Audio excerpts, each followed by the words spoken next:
الحمد لله وكفى وسلام على عباده الذين اصطفى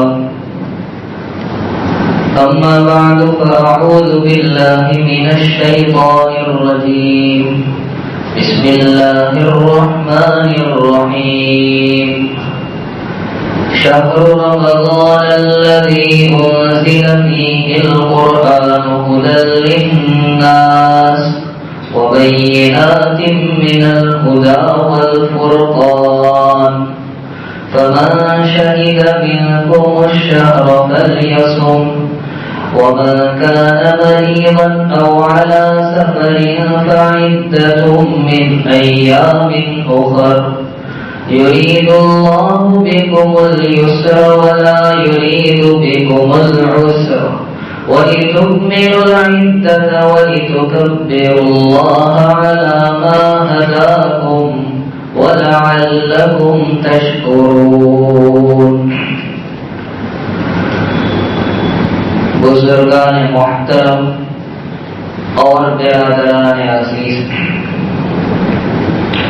تیسرا سال ختم کے قریب ہے جب سے درس قرآن کا سلسلہ شروع ہوا. بیچ میں کچھ ایسا منحوس دور آیا بھی تھا کہ مساجد بند ہو گئی، نماز اور درس قرآن وغیرہ کا سلسلہ سب کچھ موقوف ہو گیا تھا. لیکن پھر اللہ نے اپنے فضل و کرم سے دوبارہ جاری کر دیا. اللہ تعالی قیامت تک عافیت کے ساتھ، سلامتی کے ساتھ اس کو جاری ساری رکھے، آباد رکھے. چونکہ سورۃ البقرہ کی تفسیر چل رہی تھی، 19 رکوع اس کے مکمل ہو چکے اور سال کی یہ آخری مجلس بھی ہے، اس لیے نیا رکوع شروع کرنا مناسب نہیں سمجھا. خیال آیا کہ رمضان المبارک کے متعلق کچھ باتیں آپ کے سامنے پیش کی جائیں. شعبان کا مہینہ ختم کے قریب ہے اور انشاءاللہ چند دنوں کے بعد رمضان المبارک کا آغاز ہو جائے گا. اللہ رب العزت عافیت و سلامتی کے ساتھ ہمیں اس مبارک مہینے تک پہنچا دے اور اس کے انوارات و برکات سے مالا مال فرمائے. اللہ تبارک و تعالی نے مخصوص دنوں میں، مخصوص راتوں میں، اوقات میں انوارات و برکات رکھے، لیکن یہ انوارات و برکات ہر کسی کو نظر نہیں آتے. جو اللہ کا نیک بندہ ہوتا ہے اس کو یہ چیزیں نظر آتی ہیں، اور اللہ رب العزت کے نیک بندوں میں سب سے زیادہ نیک بندے جناب رسول اکرم صلی اللہ تعالی علیہ وسلم. تو ان کو یہ انوارات و برکات بہت پہلے سے نظر آنے لگے. چنانچہ رمضان المبارک میں جو کچھ نورانیت ہے وہ نورانیت نبی کریم صلی اللہ علیہ وسلم کو 2 مہینے سے پہلے ہی محسوس ہونے لگی، اور اسی لیے آپ نے رجب کا چاند دیکھ کر ایک دعا امت کو سکھائی: اللہم بارک لنا فی رجب و شعبان وبلغنا رمضان. اے اللہ آپ ہمارے لیے رجب اور شعبان کے مہینے میں برکت ڈال دیجئے اور ہمیں رمضان المبارک تک پہنچا دیجئے. اسلامی سال میں 9واں مہینہ رمضان المبارک کا مہینہ ہے. رمضان کے معنی جلا دینے کے آتے ہیں۔ اب سوال یہ ہوگا کہ آخر اس مہینے کا نام رمضان کیوں رکھا گیا جس کے معنی جلا دینے کے ہیں؟ تو ایک وجہ یہ ہے کہ اس مہینے میں اللہ کے بندے روزہ رکھ کر بھوکے پیاسے رہ کر اپنے آپ کو جلاتے ہیں، اس لیے اس کا نام رمضان رکھا گیا۔ دوسری وجہ یہ ہے کہ اس مہینے میں بندے عبادتوں کے ذریعے اپنے آپ کو، اپنے گناہوں کو جلاتے ہیں، اس لیے اس کا نام رمضان رکھا گیا۔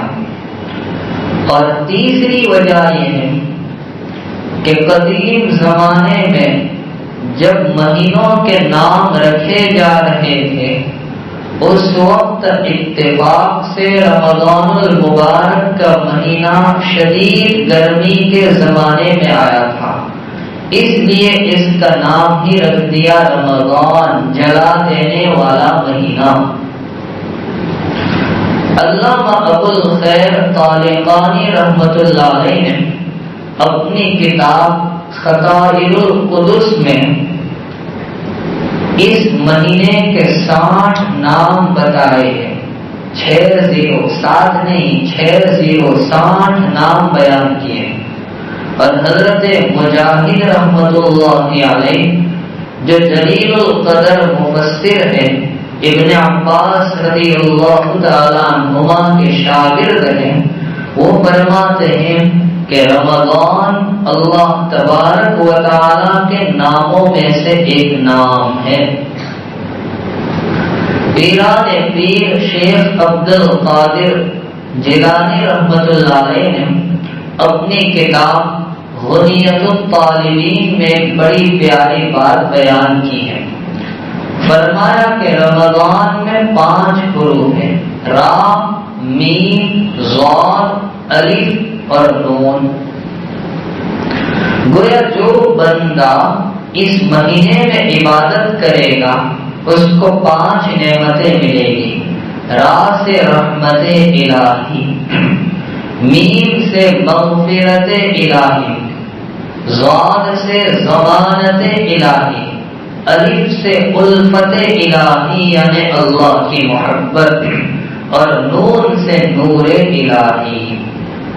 تو جس نے اس مہینے کی قدر پہچانی، نیکی کے کام میں اس مہینے کو استعمال کیا، اللہ تعالیٰ اس کو یہ 5 نعمتوں سے مالا مال فرمائیں گے۔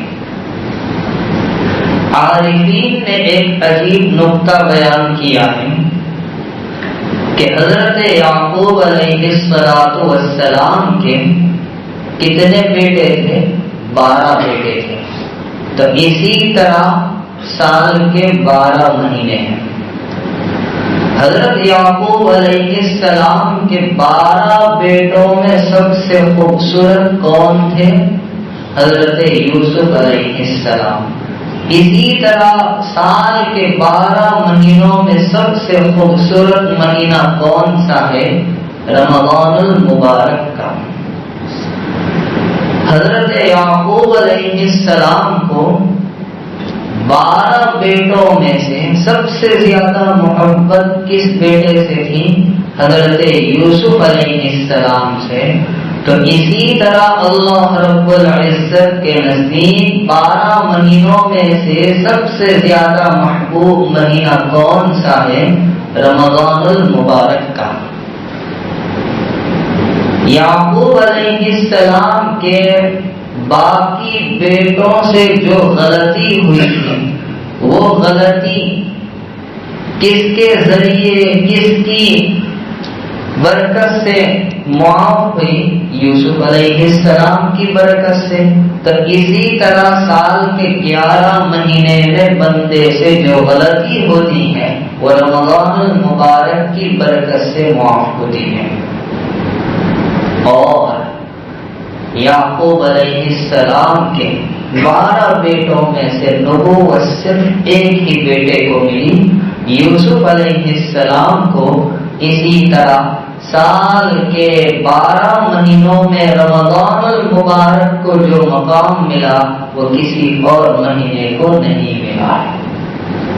بہرحال آنے والا مہینہ بڑی فضیلت والا، برکت والا مہینہ ہے، ایک ایک لمحہ قیمتی ہے۔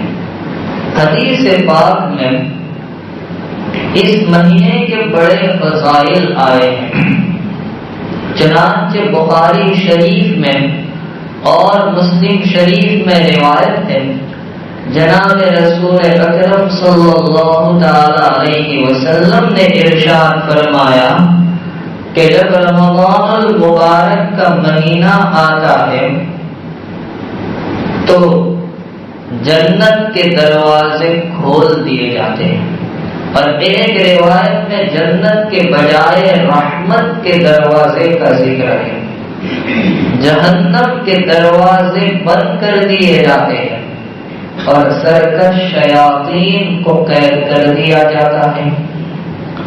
اب کسی کے ذہن میں یہ سوال آئے کہ رمضان المبارک میں جب شیاطین کو قید کر دیا گیا، پھر بھی ہم دیکھتے ہیں اللہ کے بہت سے بندے ایسے ہیں جن سے گناہ ہوتے ہیں، رمضان المبارک میں وہ گناہ کر رہے ہیں، روزے کی حالت میں گناہ کر رہے ہیں، تو سوال ہو سکتا ہے کہ شیطان تو قید ہو چکا، پھر گناہ کیسے ہو رہے ہیں؟ تو جواب سمجھیں، شیطان قید ہوا ہے، نفس قید نہیں ہوا ہے۔ گناہوں پر ابھارنے والا صرف شیطان نہیں بلکہ اس سے خطرناک چیز ہے انسان کا نفس، جس کی خاصیت ہی ہے بندے کو گناہ پر آمادہ کرنا۔ تو شیطان قید ہوا ہے، نفس قید نہیں ہوا۔ دوسری وجہ کہ 11 مہینے ہم نے لگاتار گناہ کر کر کے اپنے آپ میں گناہوں کی عادت ڈال لی ہے، تو ایک مہینے میں گناہ کی عادت آسانی سے چھوٹنے والی تو نہیں۔ میں آپ کو اس کی مثال دوں کہ اگر زمین کے کسی حصے پر 1-2 گھنٹے تک لگاتار دھوپ پڑتی رہے، سورج کی کرنیں آتی رہے، وہ زمین تپ جائے گی، اور پھر وہاں سے دھوپ ہٹ جائے تو دھوپ کے ہٹتے ہی وہ زمین ٹھنڈی ہو جانے والی نہیں بلکہ ایک مدت تک اس پر گرمی کا اثر باقی رہے گا۔ تو ٹھیک اسی طرح ہم نے 11 مہینے لگاتار گناہ کر کر کے اپنے دل کی زمین کو گرم کر دیا ہے، تو رمضان المبارک کے 1 مہینے میں دل کی زمین آسانی سے ٹھنڈک میں تبدیل ہونے والی نہیں۔ اور دوسری مثال یہ ہے کہ اگر ہم سائیکل چلائے، لگاتار پیدل مارتے رہے، پھر پیدل مارنا چھوڑ دیں تو بھی سائیکل کافی دور تک آگے تک جائے گی۔ تو شیطان نے اور نفس نے 11 مہینے ہم سے گناہوں کی سائیکل کے خوب پیدل لگوائے ہیں، اب 1 مہینہ وہ پیدل مارنا چھوڑ بھی دے گا تو بھی ہماری گناہوں کی سائیکل کچھ نہ کچھ تو آگے جائے گی۔ ہاں اتنی بات ضرور ہے کہ باقی 11 مہینوں میں جو معصیات ہم سے سرزد ہوا کرتی تھی، رمضان المبارک میں اس میں کافی کمی آ جاتی ہے۔ تو یہ ایک فضیلت ہوئی۔ اسی طرح جناب رسول اکرم صلی اللہ تعالی علیہ وسلم ارشاد فرماتے ہیں کہ جب رمضان المبارک کی پہلی رات ہوتی ہے تو شیاطین کو قید کر دیا جاتا ہے، جنت کے سارے دروازے کھول دیے جاتے ہیں، ایک بھی دروازہ بند نہیں رہتا، جہنم کے سارے دروازے بند کر دیے جاتے ہیں، ایک بھی کھلا نہیں رہتا، اور آواز آتی ہے، اے خیر کے طالب آگے بڑھ، یعنی نیکیوں کی طرف قدم اٹھا، اور ایک گناہوں کے شوقین رک جا، اپنے قدم کو ٹھہرا دے۔ یہ روزانہ آواز آتی رہتی ہے۔ اسی طرح حضرت حسن بصری رحمۃ اللہ علیہ نے ایک روایت نقل کی ہے کہ رمضان المبارک کی ہر رات میں 6 لاکھ لوگوں کو جہنم سے آزاد کیا جاتا ہے، اور جب آخری رات ہوتی ہے تو پچھلی راتوں میں جتنے بندے آزاد ہوئے اتنے بندے ایک ہی یعنی آخری رات میں آزاد کر دیے جاتے ہیں۔ اللہ تعالی آزاد ہونے والوں میں ہمارا نام بھی شامل فرما دے۔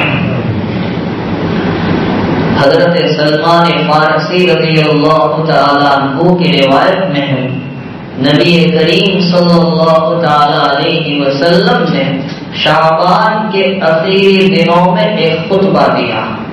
اس خطبے میں آقا نے کیا ارشاد فرمایا کہ تم پر عنقریب ایک مہینہ آنے والا ہے، یہ مہینہ عظیم ہے، یہ برکت والا مہینہ ہے۔ اس مہینے میں ایک رات ہے جو 1000 مہینوں سے افضل، اور 1000 مہینوں کے بنتے ہیں 83 سال 4 مہینے۔ اب بتائیے ہم میں سے کون ایسا خوش قسمت ہوگا جس کو بالغ ہونے کے بعد 83 سال کا موقع ملے اور اس میں وہ عبادت کرے۔ ایک رات میں عبادت کرنا لیلۃ القدر خیر من 1000 شہر۔ اس مہینے میں اللہ تبارک و تعالی نے ایک فرض کا ثواب 70 فرائض کے برابر رکھا ہے، اور نفل کا ثواب فرض کے برابر کر دیا ہے۔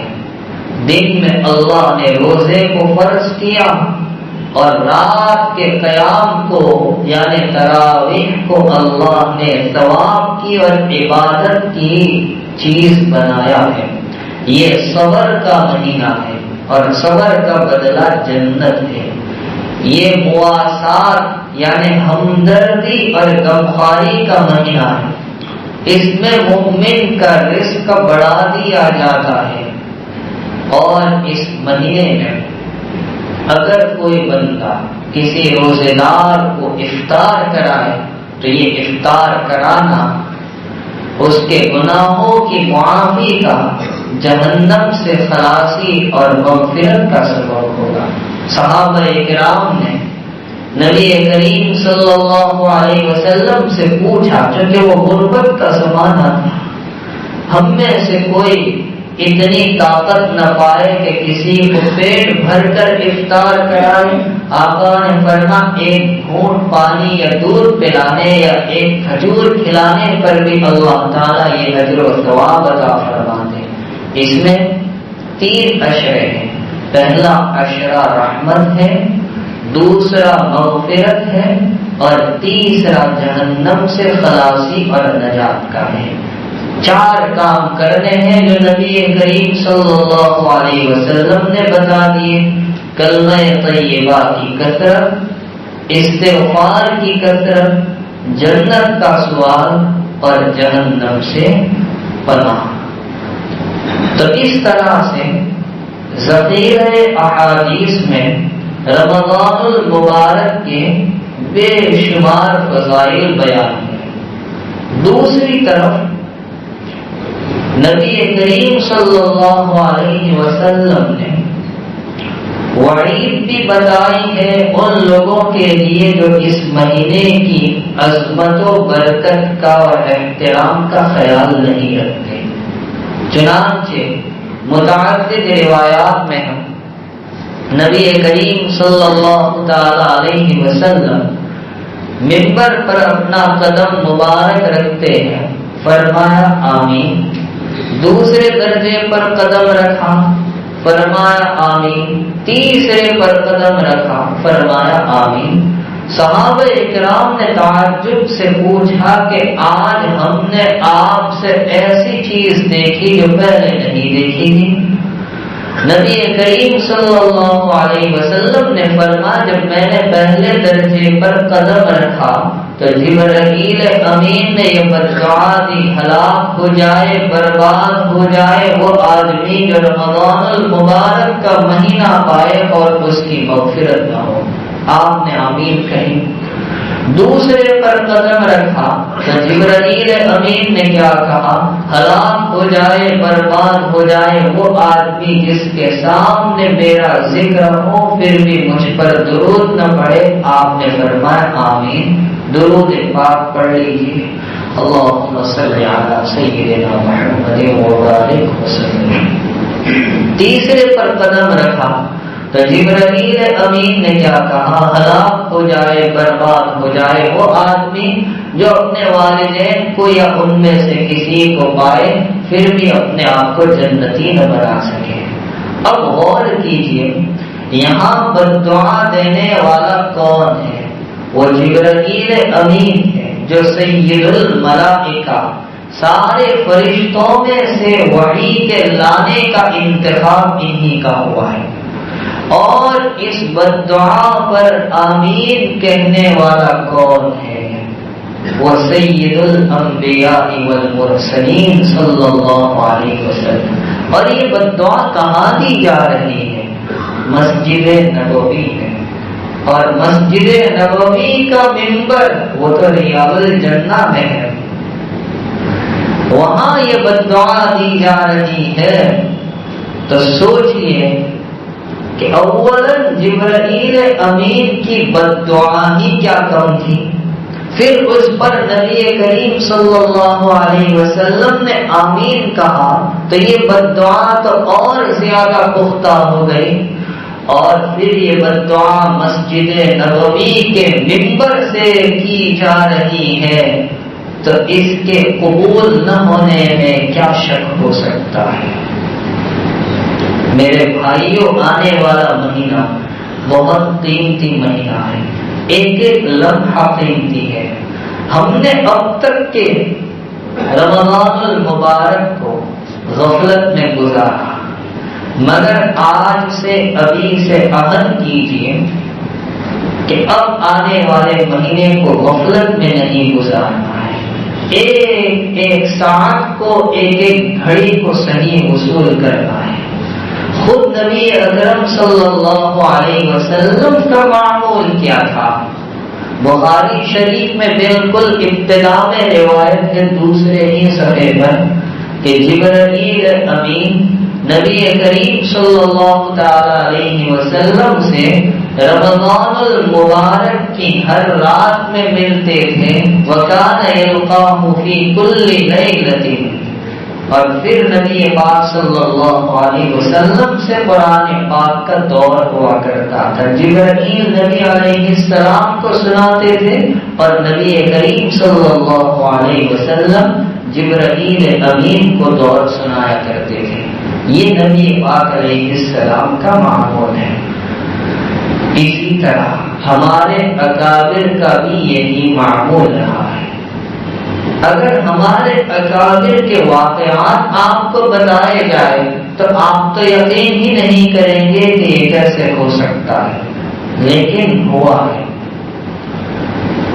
ولید بن مغیرہ ایک فاسق قسم کا بادشاہ تھا، مگر رمضان المبارک میں 17 قرآن پاک ختم کر لیا کرتا تھا۔ اب بتائیے، ہم نے پچھلا رمضان بہت قریب سے دیکھا، مکمل آرام تھا، اس کے باوجود ہم نے قرآن پاک کتنا پڑھا، کتنے کلام پاک ختم کیے۔ امام نووی رحمۃ اللہ علیہ نے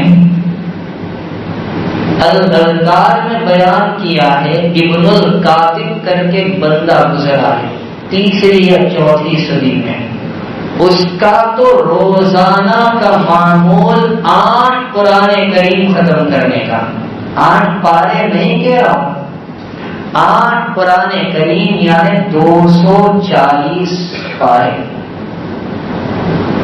حضرت شیخ مولانا محمد زکریا صاحب رحمۃ اللہ علیہ نے فضائل حج میں لکھا ہے، قرص بن وبرا رحمۃ اللہ علیہ، ان کے بارے میں اب آپ کو تو یقین ہی نہیں آئے گا، 70 طواف روزانہ دن میں اور 70 طواف روزانہ رات میں کیا کرتے تھے، اور طواف کرتے کرتے ایک قرآن دن میں ایک قرآن رات میں ختم کرتے تھے۔ میرے بھائیوں، 70 دن کے طواف 70 رات کے 140 طواف کی تو 280 رکعتیں واجب ہوئی، اس کو تو بھی شمار کیجیے۔ ماضی قریب میں اگر دیکھا جائے تو حضرت حاجی امداد اللہ مہاجر مکی رحمۃ اللہ علیہ، جو ہمارے بزرگوں کے سردار مانے جاتے ہیں، رمضان المبارک میں معمول یہ رہا کہ مغرب کی نماز کے بعد 2 حفاظ اوابین میں ان کو قرآن پاک سنایا کرتے تھے، اور ہمارا حال یہ ہوتا ہے کہ مغرب کی نماز سے کب فراغت ہو اور 2 سنت بھی ہم ایسی پڑھیں گے کہ پہلی میں والعصر دوسری میں انا اعطیناک۔ تو وہاں حضرت کا حال یہ کہ اوابین میں 2 حفاظ قرآن پاک سناتے، پھر تراویح ہوتی تھی جس میں 3 حفاظ آدھی رات تک حضرت کو تراویح میں قرآن سناتے تھے، اور تراویح سے فراغت کے بعد پھر 2 حافظ صاحب آتے تھے جو تہجد کی نفل نماز میں حضرت کو قرآن پاک سناتے تھے، اور یہ سلسلہ سحری تک چلتا رہا۔ یہ ان کا معمول رہا۔ بانی دارالعلوم دیوبند حضرت مولانا قاسم صاحب نانوتوی رحمۃ اللہ علیہ جب 1277 ہجری میں حج کے لیے تشریف لے گئے، اور پانی کے جہاز سے سفر تھا، اور جہاز ہی میں سے رمضان المبارک کا چاند نظر آیا۔ اتفاق یہ کہ پورے قافلے میں ایک بھی حافظ نہیں تھا۔ اب افسوس ہوا کہ کیا ہم علم طرح سے تراویح پڑھیں گے؟ ہم تو خوش ہوتے کہ علم طرح سے پڑھنی پڑے گی۔ حافظوں کی قدر تو آپ کو پچھلے سال معلوم ہو گئے، اور ممکن ہے اس سال بھی ہو جائے گی۔ تو حضرت نے ہمت کی، روزانہ تراویح میں پڑھنے والا پارا یاد کرتے اور رات میں تراویح میں سنا دیتے۔ اس طرح سے 1 مہینے میں قرآن پاک بھی حفظ کر لی۔ حضرت مولانا رشید احمد گنگوہی رحمۃ اللہ علیہ 70 سال کی عمر، بوڑھے ضعیف، مگر رمضان المبارک میں مغرب کی نماز کے بعد اوابین میں کلام اللہ شریف پڑھنے کا معمول، اور ان کی اوابین بھی 6 رکعت والی نہیں 20 رکعت والی تھی، پھر تراویح کی 20 رکعت الگ۔ شیخ الہند حضرت مولانا محمود حسن صاحب دیوبندی رحمۃ اللہ علیہ کو حافظ صاحب تراویح میں قرآن پڑھاتے، اس کے بعد نفل میں قرآن پاک سنایا کرتے تھے۔ ضعف کی وجہ سے پیروں میں ورم آ گیا تھا، گھر والوں نے کہا کہ آپ کچھ اپنے اوپر رحم کھائیں، فرمایا کہ نہ معلوم اگلا رمضان نصیب بھی ہوتا ہے یا نہیں۔ لیکن حضرت کی کمزوری کو دیکھ کر گھر والوں نے جو حافظ صاحب ان کو قرآن سناتے تھے ان سے کہا کہ حضرت کی حالت یہ، آج آپ کچھ بہانہ کر دو تاکہ ان کو آرام مل جائے۔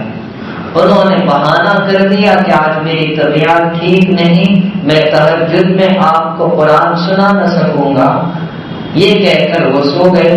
تھوڑی دیر کے بعد حافظ صاحب نے دیکھا کوئی صاحب ان کے پیر دبا رہے، آنکھ کھلی تو دیکھا حضرت شیخ الہند رحمۃ اللہ علیہ تھے۔ حضرت یہ کیا ہے کہ آپ کی طبیعت ٹھیک نہیں، سوچا میں آپ کی خدمت کر لوں، یہ بھی تو عبادت ہے، کہ اس سے اچھا ہے کہ ہم مصلی پر آ جائیں، چلو میں آپ کو سناتا ہوں۔ حضرت شیخ مولانا محمد زکریا صاحب رحمۃ اللہ علیہ کا عام معمول کثرت سے کلام اللہ شریف کی تلاوت میں تھا. عام معمول راجستھان کے ایک سفر میں جاتے ہوئے حضرت نے 45 پارے پڑھے اور ایک تبلیغی اجتماع میں شرکت کی جو صرف 2 دن اور 1 رات کا اجتماع تھا. تو اس مختصر وقت میں حضرت شیخ رحمۃ اللہ علیہ نے 3 کلام پاک مکمل کیے تھے. 3 کلام پاک. اور جب رمضان المبارک کا مہینہ آتا تو آپ کا معمول 42 سال تک یہ رہا کہ جو پارا تراویح میں ہوتا اسی ایک پارے کو 30 مرتبہ پڑھتے تھے. اس طرح مہینے میں 30 کلام پاک ختم کر لیا کرتے تھے. ان کے ایک دوست، ایک پہچان والے، ایک متعلق حضرت کو ملنے کے لیے گئے. حضرت اپنے اعتکاف میں قرآن پاک کی تلاوت میں لگے تھے. وہ انتظار میں تھے فارغ ہو تو ملاقات ہو جائے. نماز کا وقت ہوا، وہ ظہر سے عصر تک بیٹھے رہے. حضرت باہر آئے، عصر کی نماز پڑھی اور پھر اپنی جگہ پر تشریف لے کر قرآن پاک کھول کر بیٹھ گئے. وہ بیچارہ تھک کر جانے لگا. جاتے جاتے کہا کہ رمضان ہمارے یہاں بھی آتا ہے مگر ایسے بخار کی طرح نہیں آتا. رمضان ہمارے یہاں بھی آتا ہے مگر ایسے بخار کی طرح.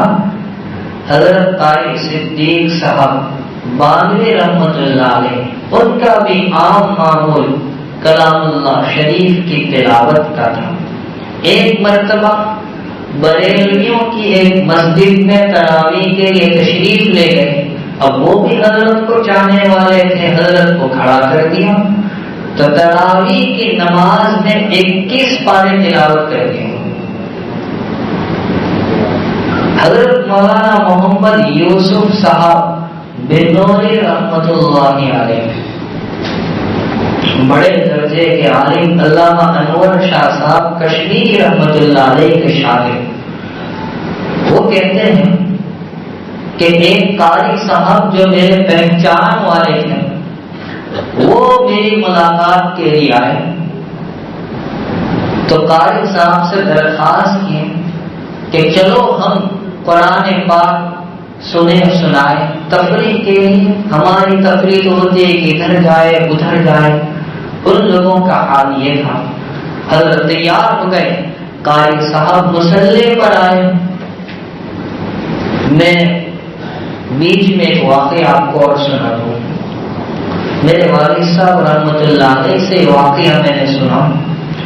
احمد آباد میں ایک حافظ صاحب تھے، حافظ عبد الحمید ان کا نام تھا. آپ کے امام صاحب کی میں بات نہیں کر رہا ہوں، یہ تو احمد آباد کی بات ہے. بہت جلیل حافظ تھے. اب ہوا یہ کہ میل میں ان کی نوکری لگ گئی تو قرآن پاک کو اٹھا کر کام میں رکھ دیا. 8 سال تک قرآن پاک کو ہاتھ لگا کر بھی نہیں دیا. 8 سال تک. اب ساتھیوں کو پتا چلا کہ حافظ عبد الحمید صاحب نے کلام اللہ شریف کے ساتھ بے رخی اختیار کر لی ہے. 8 سال تک قرآن پاک کو چھوا بھی نہیں. ان کی اصلاح ہونی چاہیے. رمضان المبارک کے آخری ایام چل رہے تھے اور کسی مسجد میں شبینہ ہو رہی تھی، یعنی 3 رات میں کلام پاک ختم کیا جا رہا تھا اور اس کا بھی آخری دن تھا. تو ان کے کچھ دوست آئے کہ حافظ صاحب فلاں مسجد میں شبینہ میں آج قرآن پاک ختم ہو رہا ہے اور ختم قرآن کے بعد کچھ ساتھیوں کی ہم نے دعوت رکھی ہے، بریانی کی دعوت ہے، آپ بھی تشریف لائے. بریانی کے نام پر کون تیار نہیں ہوتا، وہ بھی تیار ہو گئے. یہ ایک بہانہ تھا اور پورا پلان تھا. حافظ حافظ صاحب جب پہنچے کہا آپ کتنے بجے آ جائیں، تو کسی ساتھی نے کھنکار دیا، کر دیا ہوگا۔ جو امام صاحب نماز پڑھا رہے تھے سورہ یاسین شریف پڑھ رہے تھے، یاسین شریف ختم کی اور مائک میں اعلان کر دیا یہاں سے آگے حافظ عبدالحمید صاحب پڑھائیں گے۔ اب حالت خراب کہ 8 سال تک قرآن پاک کو ہاتھ نہیں لگایا ہے اور مائک میں نام لیا جا چکا۔ اب دل میں ندامت، شرمندگی، مصلے پر ڈرتے ڈرتے بڑھے اور بڑھتے بڑھتے توبہ کی، پروردگار تو لاج رکھ لے، آئندہ کبھی ایسی بے رخی نہیں ہوگی۔ اور مصلے پر آئے، سورہ فاتحہ ختم کی، سورہ صافات شروع کی۔ اب عوام کیا جانے سورہ صافات کیا ہے، حافظوں کو پوچھو کہ سورہ شعراء اور سورہ صافات کتنی آسان معلوم ہوتی ہے رمضان میں۔ اس کو پورا کیا، اس کے بعد سورہ صاد سے گاڑی شروع کی تو سورہ فلق پر 1 رکعت، ناس پر دوسری رکعت۔ تو یہاں بھی جو قاری صاحب حضرت مولانا یوسف صاحب بنوری رحمت اللہ علیہ کے پاس آئے، حضرت نے کہا چلو قرآن پاک پڑھے، پڑھائے، سنے، سنائے، قاری صاحب کو آگے بڑھا دیا۔ اب وہ اپنے مخصوص لہجے میں قرآن پاک پڑھنا شروع کیا۔ رات کا شروع حصہ ہوگا، وہ پڑھتے چلے گئے۔ مولانا فرماتے ہیں کہ قاری صاحب ایسے پڑھتے گئے گویا صورتوں کے اسٹیشن طے کرتے چلے گئے، اور سحری سے پہلے 2 رکعت میں پورا قرآن ختم کر لیا، 2 رکعت میں۔ تو ہمارے اکابر کا معمول یہ رہا ہے۔ میں نے میرے والد صاحب رحمۃ اللہ علیہ کو بہت قریب سے دیکھا، اتنی ساری مصروفیات کے باوجود اور رمضان المبارک میں تفسیر قرآن کے 4 گھنٹے کے مطالعے کے باوجود 6 یا 5 قرآن بہت آسانی سے ختم کر دیتے تھے۔ اور حضرت مفتی عبدالرحیم صاحب لاجپوری نور اللہ مرقدہ کو بھی دیکھا، حضرت بیمار، ضعیف، صاحب فراش، لیکن قرآن پاک کا عشق اتنا عشق تھا کہ کوئی نہ کوئی بندہ ان کے پاس بیٹھا ہوتا، وہ کلام پاک پڑھتا رہتا، حضرت سنتے رہتے اور استحضار اتنا کہ فوراً بندہ کہ تم نے کیا غلطی کی۔ 3 پارے کی تراویح کا معمول حضرت کے یہاں رہا، اور جو حافظ صاحب سنایا کرتے تھے اگر کہیں اٹکتے تو حضرت تو بالکل پیچھے، وہ تو پلنگ پر بیٹھ کر تراویح پڑھتے تھے، مگر وہاں سے وہ لقمہ دیتے تھے۔ کہنے کا منشا یہ ہے کہ رمضان المبارک کا ایک لمحہ قیمتی ہے، اور اس مہینے کو قرآن کریم کے ساتھ خاص مناسبت ہے۔ شہر رمضان الذی انزل فیہ القرآن۔ اس لیے میرے بھائیوں آنے والے مہینے کی قدر پہچانے، ایک لمحے کو، ایک ساعت کو، ایک گھڑی کو صحیح وصول کریں اور ارادہ کریں کہ جس کو تھوڑا بہت بھی پڑھتے آتا ہو وہ تو 1 قرآن ضرور ختم کرے گا، اور جس کو اللہ تعالیٰ نے اور تیزی سے پڑھنا نصیب کیا ہو وہ 2، ورنہ آپ میں سے ہر ایک کے لیے کم سے کم یہ ہے کہ 3 کلام پاک تو ختم کرے۔ اللہ تبارک و تعالی ہمیں عمل کی توفیق عطا فرمائے۔ حالات بھی بہت نازک چل رہے ہیں، ویسے یہ مجلس تو عشاء کے بعد ہوا کرتی تھی، پھر حالات کے پیش نظر مغرب کے بعد ہوئی، پھر حالات کے پیش نظر آج عصر کے بعد منعقد ہوئی ہے۔ میری آپ لوگوں سے درخواست ہے کہ حکومت کی جانب سے بیان کی ہوئی ہدایات پر عمل کریں گے، کوئی ایسا کام نہ کرے جس کی وجہ سے ہم بدنام ہوں، ہمارا معاشرہ بدنام ہو اور ہماری مسجد بدنام ہو۔ کوئی ایسا کام، کوئی ایسی نادانی والا عمل نہ کرے کہ ہم خود بھی بدنام ہو، ہمارا پورا محلہ، پورا علاقہ، پورا سماج بدنام ہو، ورنہ یہ لوگ بدنامی میں کوئی کسر باقی نہیں رکھتے، اور ہماری مسجد خصوصاً بدنام نہ ہو۔ اللہ تبارک و تعالی سے دعا بھی کرے کہ اس بلا کو، اس وبا کو جلد از جلد عافیت کے ساتھ ختم فرمائے۔ اور ایک دوسری بات یہ ہے کہ صبح و شام پڑھنے کی جو دعا ہے مختصر ہے، وہ سب یاد کر لے۔ بسم اللہ الذی لا یضر مع اسمہ شیء فی الارض ولا فی السماء وهو السمیع العلیم۔ کورونا تو کیا کیسی بھی بیماری ہو، اس کا یہ علاج بہترین ایک صحابی وہ اس حدیث کو نقل کرتے جس میں یہ دعا یا اس کے ہمانہ کوئی دعا بتلائی گئی، تو ان پر بیماری کا اثر دیکھا گیا کہ لو جناب آپ تو بتا رہے کہ دعا پڑھنے سے کوئی چیز نہیں ہوتی، کوئی بیماری، اور آپ کو خود کوئی بیماری ہے کہ بھائی جس دن یہ بیماری لگی اسی دن پڑھنا بھول گیا، تو آپ معمول بنا لے، انشاءاللہ کچھ نہیں ہوگا، یا سلام پڑھتے رہیں، حفاظت کی دعا کرتے رہیں۔ اللہ خیر الحافظ وهو ارحم الراحمین۔ اللہ تبارک و تعالی عافیت و سلامتی کے ساتھ ہمیں ماہ مبارک تک پہنچا دے، اس کے انوارات و برکات سے مالا مال فرمائے، اور اللہ تعالی ایک ایک لمحے کو صحیح وصول کرنا نصیب فرمائے۔ آمین وآخر دعوانا الحمدللہ رب العالمین۔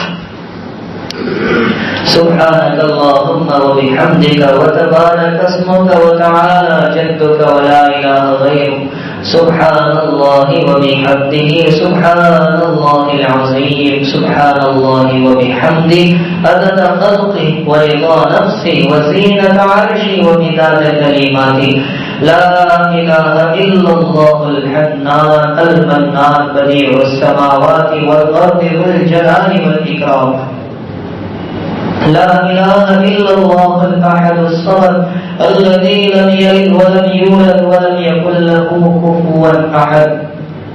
اللهم صل على سيدنا ومولانا محمد النبي الأمي وعلى آله وسلم تسليما۔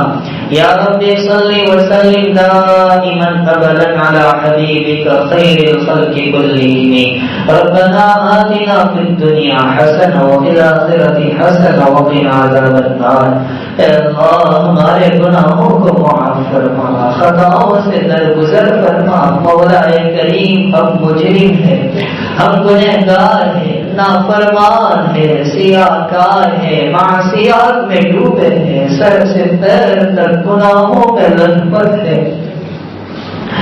الہ العالمین تیری جانب سے عطائیں ہوتی رہی مگر ہم نکمے، ہم احسان فراموش، ہم غدار، ہم دھوکے باز تیری عطاؤں پر خطائیں کرتے رہے۔ مولا کریم اس کے باوجود بھی آپ نے رحم و کرم کا معاملہ ترک نہیں کیا، نعمتوں کو بند نہیں کیا۔ الہ العالمین تو ہمیں معاف فرما دے، سارے قصوروں کو بخش دے، معاف فرما دے۔ الہ العالمین ہم پر اپنا خصوصی فضل و کرم شامل حال فرما۔ اے اللہ رمضان المبارک بہت قریب آ چکا ہے، الہ العالمین عافیت اور سلامتی کے ساتھ ہمیں اس مہینے تک پہنچا۔ دین میں روزہ رکھنے کی، رات میں تراویح ادا کرنے کی توفیق عطا فرما۔ اے اللہ ہر چھوٹی بڑی مہلک غیر مہلک بیماری سے بچا لے۔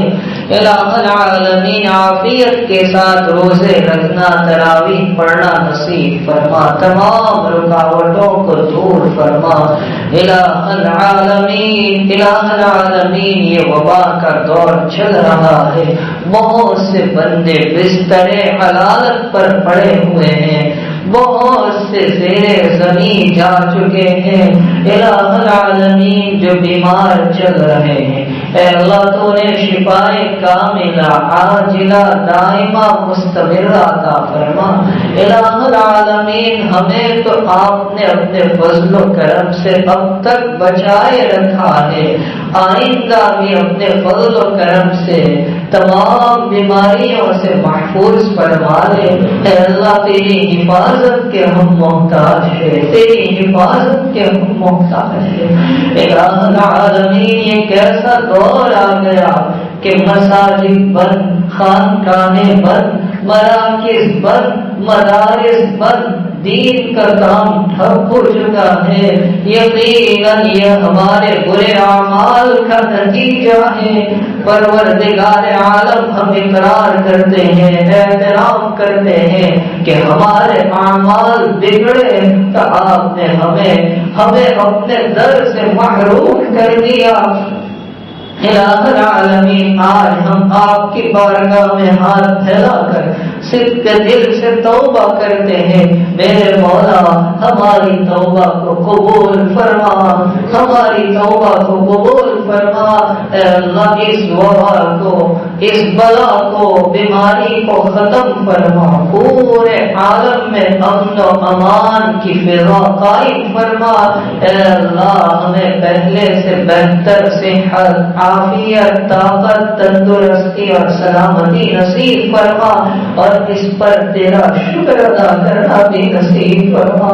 الہ العالمین جو لوگ اس بیماری کا شکار ہو کر اے اللہ اس دور میں انتقال کر گئے، الہ العالمین ان تمام کی بے انتہا مغفرت فرما، خصوصاً ہمارے سابق امام حافظ ابو بکر صاحب جنہوں نے درس قرآن کا سلسلہ جاری کرنے میں بڑی محنت کی ہے۔ اے اللہ تو انہیں اعلیٰ علیین میں مقام نصیب فرما، جنت الفردوس کو ان کا ٹھکانہ بنا دے۔ رب کریم جملہ مرحومین کی مغفرت فرما۔ اے اللہ کتنے بندے پچھلے رمضان میں ہمارے ساتھ تھے اور اب اپنی اپنی قبروں میں آرام فرما ہے، اور ہم نہیں جانتے آنے والی رمضان میں اور آئندہ سال کون ہوگا کون نہیں ہوگا۔ اے اللہ جب تک تو ہمیں زندہ رکھے، عافیت کے ساتھ ایمان کے ساتھ زندہ رکھنا، اور جب وقت آئے تو کلمہ طیبہ والی موت نصیب فرمانا۔ اے اللہ جانا ہر ایک کو ہے، جانا ہر ایک کو ہے، مگر حسن خاتمہ کی نعمت سے مالا مال فرما۔ اے اللہ تمام بیماریاں دور فرما، تمام پریشانیوں کو ختم فرما، مقروضین کے قرضوں کی ادائیگی کا غیب سے انتظام فرما، محبوسین کو رہائی نصیب فرما۔ الہ العالمین تیری مرضیات پر زیادہ سے زیادہ چلا کر نامرضیات سے ہماری اور پوری امت کی حفاظت فرما۔ اے اللہ اس بستی پر اپنا خصوصی فضل و کرم شامل حال فرما، ہر ایک کی نیک حاجتیں پوری فرما، ہر ایک کی پریشانیاں دور فرما۔ اے اللہ اس مسجد کو آباد فرما، شاداب فرما۔ الہ العالمین اب تک درس قرآن میں جو کچھ ہم نے سیکھا، سنا، سمجھا، اے اللہ تمام کو قبول فرما، لغزشوں کو معاف فرما، کوتاہیوں سے درگزر فرما۔ اے اللہ آخرت کی ہولناکیوں سے بچا، اپنے عرش کا سایہ نصیب فرما۔ جناب رسول اللہ صلی اللہ علیہ وسلم کی شفاعت نصیب فرما، آپ کے مبارک ہاتھوں سے حوض کوثر پر جام کی لذت نصیب فرما۔ حضرت نبی اکرم صلی اللہ علیہ وسلم کے دیدار سے ہماری آنکھوں کو تسکین نصیب فرما۔ پل صراط پر بجلی کی رفتار پار لگا دے، جہنم اور اس کے سارے عذاب سے بچا کر جنت الفردوس میں اعلی مقام نصیب فرما۔ وصلی اللہ تعالی علی خیر خلقہ محمد وآلہ وصحبہ اجمعین برحمتک یا